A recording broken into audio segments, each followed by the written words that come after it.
அன்பான ரிஷபராசி அன்பர்களே, ஒரு பாட்டு ஒன்று, சோதனை மேல் சோதனை போதுமடா சாமி, ஒரு பாட்டு, பழைய பாட்டு ஞாபகம் இருக்கா? ஆமாம். இந்த சோதனை வேதனை இது மாதிரிலாம் நிறைய பார்த்துருக்கோம் இந்த ரிஷபராசி. ஆனால் இவ்வளதையும் பார்த்துட்டு இன்னமும் நம்மளுடைய லைஃப்பில் ஒரு சின்ன செய்தி, நமக்கு சங்கல்பம், ஒரு சின்ன செய்தி கிடைச்சிடாதாங்கிற நம்பிக்கையில தான் வாழ்ந்துகிட்டு இருக்கோம். உண்டா இல்லையா? மனசாட்சியோட சொல்லுங்க. அந்த நம்பிக்கை வீண் போகுமா? வீண் போகாது பிரதர்ஸ் அண்ட் சிஸ்டர்ஸ். மனுஷனுக்கு ரொம்ப முக்கியமானது என்ன தெரியுமா? நம்பிக்கை.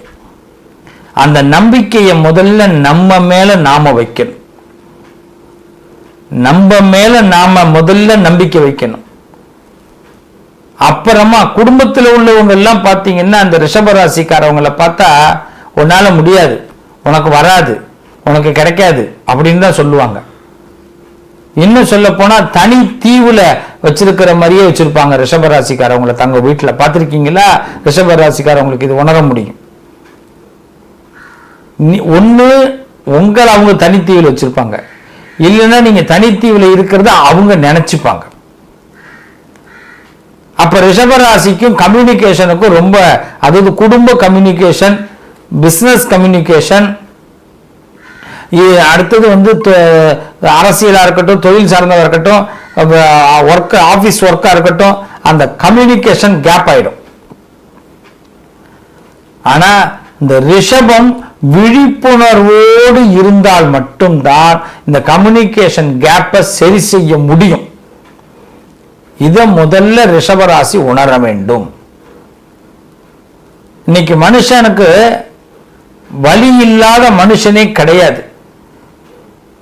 உடல்ல வலி இருக்குன்னா மாத்திரை மருந்து இருக்கு, சாப்பிட்டுக்கலாம். உடல் வலிக்கு மாத்திரை மருந்து இருக்கு, இந்த வலி போறதுக்கு வாய்ப்பு இருக்கு. ஆனா மனசுல வலி, ஒருத்தவன் திட்டான் சார், என்னை ரொம்ப கடுமையா பேசிட்டான், வருத்தம் அடைகிற அளவுக்கு பேசிட்டான், அந்த பெயினை எப்படி போக்குறது? என்ன பண்ண முடியும்? திரும்பி பேசுறதா? அதுதான் ரிஷபத்துடைய அழகா? கிடையாது. இப்ப ரிஷபராசிக்காரர்கள் யோசனை செய்வார்கள். பெயின், ஒரு மனுஷனுக்கு பெயின் வந்துருச்சு, உடல் பெயினுக்கு மருந்து சாப்பிட்டோம், இது மனப்பெயின் பிரச்சனை, திட்டான், மனசை காயப்படுத்திட்டாங்க, குடும்பம் காயப்படுத்திட்டு, உறவு காயப்படுத்திட்டு, வேலை பார்க்குறவங்க காயப்படுத்திட்டாங்க, பிசினஸ்ல உள்ளவங்க காயப்படுத்திட்டாங்க, அரசியல் தலைமையில காயப்படுத்திட்டாங்க. இது மாதிரி எல்லா காயங்கள், எத்தனையோ பேர் இருப்பீங்க. எங்க வீட்டு பெண்கள் எத்தனை காயங்களோடு இருக்கீங்க, ரணத்தோடு இருக்கீங்க, மனவேதனை. இதுக்கு தீர்வு தோத்து போயிட்டோங்கிறதா, இல்ல அப்படியே விட்டுறதா, இல்ல யாராவது இதுக்கு ஒரு வழி காட்டுவாங்கன்னு நினைச்சிட்டு உட்கார்ந்துருக்கிறதா? முதல்ல ரிஷபராசியை பொறுத்த வரைக்கும், ரிஷபம்னா என்னங்க? ரொம்ப சிம்பிளா உள்ள வருவோம். காலம் மாட்டு பார்த்திருக்கீங்கல்ல? ரிஷப வாகனத்தில் ஏறி பரமேஸ்வரன் வருவார். சிவபெருமான் எந்த வாகனம் வச்சிருக்கிறாரு? ரிஷப வாகனம். இன்னைக்கு எல்லாம் ஜல்லிக்கட்டு நடக்குதா இல்லையா? எத்தனை இடங்கள்ல நடக்குது. அந்த காளையை அடக்கிறதுக்கு எத்தனை முயற்சிகள் நடக்குது. அடக்கிட்டாங்களா? ஏதாவது ஒரு காளையை அடக்கின மாதிரி பாருங்க. அதை பிடிச்சி கொஞ்ச நாள் திமிருன்னு சொல்லுவாங்க, அந்த திமிலை பிடிச்சி இது பண்ணுவாங்க, திமிலை, அவ்வளவுதான், அது அடங்காது, ஓடிவிடும். அப்ப ரிஷபராசிக்காரர்கள் அப்படிதான். ஒத்தவர்களுக்குள் கைப்பாவையாக இருப்பவர்களா? கிடையாது. இதை நீங்க முதல்ல உணரணும். ரிஷபராசிக்காரர்கள் யாருக்கும் கைப்பாவை கிடையாது. அவர்கள் வலியை பொறுத்து கொண்டு வாழக்கூடியவர்கள் கிடையாது. வலிகளை பொறுத்து, வலியை பொறுத்துக்கிறது எதுக்கு? வேற ஒரு வழியை ஏற்படுத்துவதற்கான பயணத்தை அவர்கள் முயற்சி பண்ணுகிறார்கள். இதான் ரிஷபம். எல்லாருக்கும் பெயின் வரும், இந்த பெயின் அப்படியே பொறுத்துட்டு இதாண்டா தலை விதி, இதப்பா தலையெழுத்து அப்படின்னே போறவங்க ரிஷபம் கிடையாது. இந்த வலிக்கு பின்னாடி நம்ம எதிர்காலத்தில் ஒரு வழியை தேர்ந்தெடுக்கணும். நம்ம லைஃபை மெச்சூரிட்டியா கொண்டு போகணும். தோத்து போயிட்டோங்கிற வார்த்தை யார் வாயிலிருந்து வரக்கூடாது. தோக்க போற மாதிரி இருந்தாரு, எப்படி மனுஷன் ஜெயிச்சாரு அப்படின்னு சொல்லணும். அப்படிங்கிற எண்ணம் துளிர்விடக்கூடியவர்கள் தான் இந்த ரிஷபராசி. இவ்வளவு பலத்தை யார் உங்களுக்கு கொடுக்கிறா? சந்திரன் மதிக்காரகன் கொடுக்கிறான். அதை விட சுக்கிரன் சேர்ந்து உங்களுக்கு அனுகிரகம் பண்றான். சுக்கிரன் இன்னைக்கெல்லாம் ஆசை நிறைவேறாம தவிக்கிறவர்கள் எத்தனை பேர் இருக்கிறாங்க. அந்த ஆசை நிறைவேறுவதற்கு வழி கிடைக்கக்கூடியவர்களில் முதலிடத்தில் இருப்பவர்கள் ரிஷபராசிக்காரர்கள். அதனால உங்க மனசுல இருக்கிற எல்லா பெயினும் உங்க ஆழ் மனசுல சப்கான்சியஸ் மைண்ட்ல இருக்கு பாருங்க, நான் வழியை பெற்றே தீருவேன் நினைக்கிறீங்க பாருங்க, அதை இன்னும் அதிகப்படுத்துங்க. நீங்க காலமாடு என்னைக்கு தோக்காது, அதை கட்டுப்படுத்த முடியாது. அதுவும் பரமேஸ்வரனே ரிஷப வாகனத்துல தான் ஏறி வராருன்னு சொன்னேன். அப்படிப்பட்ட ரிஷபராசிக்காரர்கள் இறைவனை சுமப்பவர்கள், வெற்றியை சுமப்பவர்கள். அப்ப இந்த வழி, பிரச்சனைகளுக்கான வழி எங்க கிடைக்கும்? இறைவனிடத்திலே கிடைக்கும்.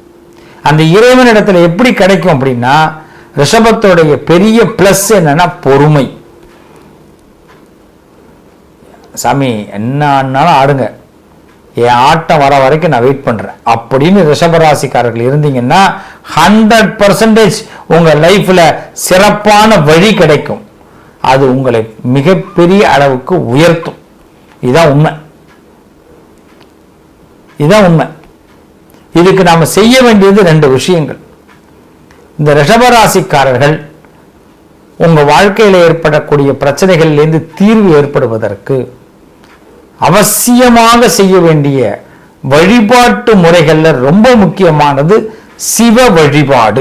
இது முதல். நான் ஏற்கனவே பல பதிவுகளை கொடுத்திருக்கிறேன். சிவனை எக்காரணம் கொண்டு விடாம பிடிக்கணும். 1. 2வது, எங்க தோத்தமோ, யார் நம்மளை அவமானப்படுத்தினாங்களோ, யாருக்கிட்ட நம்ம அசிங்கப்பட்டமோ, யார் நம்மள முடியாதுன்னு சொன்னாங்களோ அவங்க இடத்துல இருந்து நம்ம ஆட்சி ஆரம்பிக்கணும். நம்ம ஓடி ஒளிந்து கொள்பவர்கள் கிடையாது. இது நல்ல ஞாபகம் வச்சுக்கோங்க. சொல்லுவாங்க மூட்டை பூச்சிக்கு பயந்துக்கிட்டு ஊட்ட கொளுத்தினான்டா கதைன்னு. அது ரிஷபத்துக்கிட்ட வரவே கூடாது. இந்த பிசினஸ் உனக்கு செய்ய வராதுன்னு சொன்னாங்கல்ல, அதே பிசினஸ் நீங்க செய்யணும். அப்பதான் உங்களுக்கு அது வெற்றி கிடைக்கும். உங்களுடைய வெற்றியின் முதல் விஷயம் எதுன்னு கேட்டா, யார் எது வராதுன்னு சொன்னாங்களோ அதை நீங்கள் தேர்ந்தெடுங்க. அதுதான் உங்க வழி. அப்பதான் அதான் வழி, உங்க பெயினுக்கு கிடைக்கிற வழி. ஒருத்தர் அரசியல் நிக்கணும்னு என்கிட்ட வந்தார். அவங்க ஊர்ல எல்லாரும் சொன்னாங்களாம், அரசியல் இவருக்கு சரியா வராது அப்படின்னாங்க. அரசியல் இவருக்கு சரியா வராது, நீங்க தோத்து போயிடுவீங்க என்கிட்ட சொன்னார். அது நல்ல மனுஷன், பெரிய மனுஷன், நல்ல மனுஷன், அதான் பெரிய விஷயம். இப்போ நான் சொன்னேன், ஏற்கனவே எந்த பீரியடில் இருந்தீங்க அப்படின்னு. நான் ஒரு 5 வருஷத்துக்கு முன்னாடி ஒரு பீரியடில் அந்த அரசாங்கத்தில் இருந்தேன். சரி, தோத்துட்டீங்க, இப்போ திரும்பி தோத்துருவீங்கன்னு சொல்கிறாங்க. அப்படி தான் சொல்கிறாங்களா? சரி, அவர்கிட்ட நாங்கள் ஒன்று சொன்னோம், யாரெல்லாம் தோத்துருவாங்கன்னு சொல்கிறாங்களோ அங்கிருந்து உங்கள் பிரச்சாரத்தை ஆரம்பிங்க. ஆனால் நீங்கள் ஒரு நாளும் நான் அரசியலில் ஜெயிக்க போறேன்னு யாருக்கிட்டையும் சொல்லாதீங்க. என்ன ரிஷபராசிக்காரர்களை நல்லா புரிஞ்சுக்கணும் இந்த செய்தியை. இதுதான் ரிஷபத்தோடைய தந்திரம். நான் ஜெயிக்க போறேன், இந்த அரசியலில் ஜெயிச்சிருவேன் அப்படின்னு சொல்லாதீங்க. நீங்க சாதாரணமா அந்த இடத்துல இருந்து பிரச்சாரத்தை ஆரம்பிங்க. நீங்க தோத்து போகுதுன்னு சொல்றாங்கல்ல, அங்கதான் ஆரம்பிக்கணும். பிரச்சாரத்தை எப்படி ஆரம்பிக்கிறீங்க? எனக்கு ஓட்டு போடுங்க, நான் உங்களுக்கு இதை செய்யறேன்னு சொல்லாதீங்க. அப்படின்னு சொல்லிக் கொடுக்குறேன், நானே தான் சொல்லிக் கொடுக்குறேன். எனக்கு ஓட்டு போடுங்க, நான் உங்களுக்கு இதை செய்ய வாக்குறுதி கொடுக்காதீங்க. ஏன்னா கடந்த காலத்துல வாக்குறுதி கொடுத்து செய்ய முடியலன்னா அவங்க உங்களை அந்த வார்த்தையை சொல்லி இப்ப நோக்கடிக்கிறாங்க. இப்ப நீங்க என்ன பண்ணணும்? அதே வார்த்தையை நீங்களும் சொன்னீங்கன்னா அவங்க சொல்றதுக்கு இதாயிடும். இப்ப வாக்குறுதி கொடுக்க வேண்டாம், ஓட்டு போடுங்கன்னு மட்டும் சொல்லுங்க. கிட்டக்கு மட்டும் போங்க, அந்த நேரத்து வேலைகளை மட்டும் செய்யுங்க. உங்களுடைய ஸ்மைல், உங்களுக்கு பிடிச்ச ஸ்பீச், நல்ல பேச்சு, மனிதர்களை கவரக்கூடிய வார்த்தைகள். ஆனா ஒரு நாளும் வாக்குறுதி கொடுக்காதீங்க. அன்பான பேச்சு, உங்க அன்பு பேச்சு போதும் அப்படின்னு அதே மாதிரி செயல்பட்டார் அவர். அதே மாதிரி அடுத்த அதே எலெக்ஷன்ல வெற்றி பெற்றார். எல்லாருக்கும் ஆச்சரியம். அவருக்கும் எனக்கு மட்டும்தான் தெரியும் என்ன நடந்தது அப்படின்னு. அவர் எதுவுமே பண்ணல, பரிகாரங்கள் பண்ணல, ஹோமங்கள் பண்ணல. இறைவனை நம்பினாரு, சிவனை நம்பினாரு, மக்கள்கிட்ட மக்களா சந்திச்சார். இதுக்கு நான் இப்ப உங்ககிட்ட இந்த செய்தியை சொல்றேன்னா, ரிஷபராசிக்காரர்களுடைய பிளஸ் என்னன்னா, வெற்றிங்கிறது தோத்த இடத்துல ஆரம்பிக்கணும். அதுதான் குடும்பத்தில் ஒருத்தவங்க நம்மளை நிர்கதியாக்குறாங்கன்னா நீங்க பயந்துகிட்டு பின்வாங்க வேண்டாம். சிவன் உங்களுக்கு துணை செய்கிறார். உங்களுக்கு சொல்லுவாங்க ஒரு பாட்டு ஒன்று, அடுத்த வழியிலே ஒரு திருப்பு முனை ஏற்படும் சொல்லுவாங்க. அடுத்த ஒரு பெண்டிங்ல திருப்பு முனை இருக்குன்னு ஒரு பாட்டு ஒன்று வரும். உங்களுக்கு அது மாதிரி தான் பல திருப்பு முனைகளை ரிஷபத்துக்கு சிவபெருமான் கொடுக்கிறார். அதுல ரொம்ப முக்கியம் அர்த்தநாரீஸ்வரர் வழிபாடு பண்றது நல்லது. அர்த்தநாரீஸ்வரர் வழிபாடு, அது மாதிரி சிவ ஆலயங்கள்ல சுவாமி அம்பாளுக்கு சேர்ந்து அபிஷேகம் பண்றதா பிரார்த்தனை பண்ணிக்கணும். நீங்க திருக்கடையூர் போனா அமிர்த கடேஸ்வரர் அபிராமி, நீங்க கற்பகாம்பாள் கபாலீஸ்வரர், மீனாட்சி சொக்கநாதர், சுவாமி அம்பாளை சேர்த்து வழிபாடு பண்ணுங்க. இதான் ரிஷபத்திற்கு உள்ள பெரிய பலம்.